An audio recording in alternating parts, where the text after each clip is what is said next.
Have you ever been sitting in the emergency department waiting room and then someone called your name only to take you to another waiting room? If that happened, you probably thought, well, why did you move me from one waiting room to another? I get that question all the time. In fact, I was asked that very question during my last shift. So today, I'm going to explain why many emergency departments have more than one waiting room and what it usually means when you're moved from one to another. Hello, everyone. I'm Kisha Pickford, a nurse practitioner, and welcome to ER Real Talk, where I help explain what really happens behind the scenes in the emergency room from a provider's perspective after more than 25 years in healthcare. Now, every emergency department is a little different, but many hospitals have more than one waiting area. They may call them something different, but the idea is often the same. So let me explain. When you first arrive at the emergency department, everyone usually starts in the main waiting room. You'll check in, answer some questions, have your vital signs taken, and be evaluated by the triage nurse. After that, you're waiting for the next step in your care. So your next question may be, so why did I leave the main waiting room? Well, many patients who are being seen in another area, such as fast track, are brought from the main waiting room into a smaller waiting room that's closer to the fast track treatment area. Patients often ask, why am I waiting here now? And the answer is actually pretty simple. You're waiting for the next available fast track room to open. Instead of waiting in the large public waiting room, you're now waiting closer to where you'll be seen. In other words, you've actually moved forward in the process. So now you may ask, what happens after I get seen?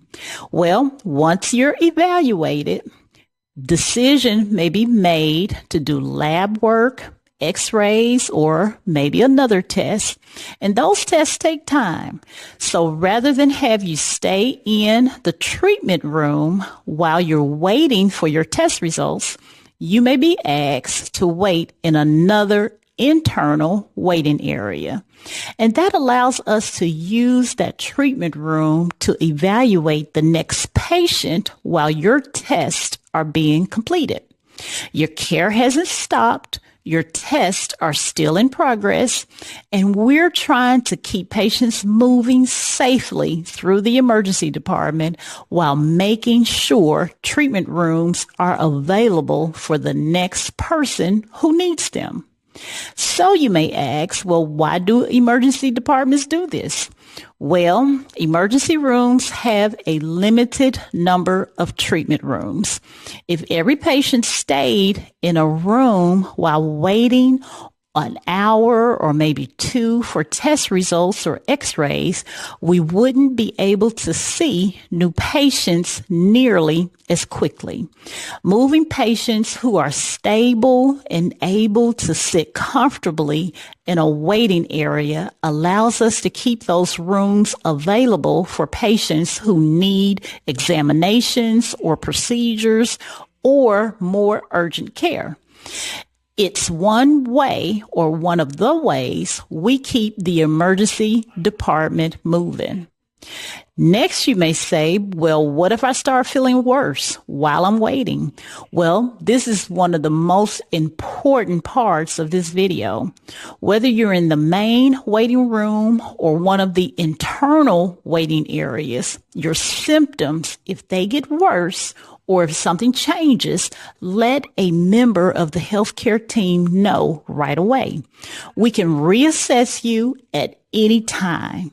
And I know it can feel frustrating to be moved from one place to another, but from our perspective, we're not moving you backwards. We're moving the process forward. And the goal is to always to provide safe, efficient care while making the best use of the space and resources we have.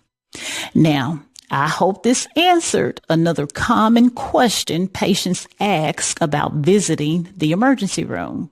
If you've ever wondered why something happened during your ER visit, leave a comment below. It may become a future episode of ER Real Talk. And as I always like to say, I don't know who will see this video today, tomorrow, or years from now, but this is my perspective based on my experience and the information available at this time I'm sharing this video. You know, healthcare is always evolving, so always follow the advice of the healthcare team for your specific situation.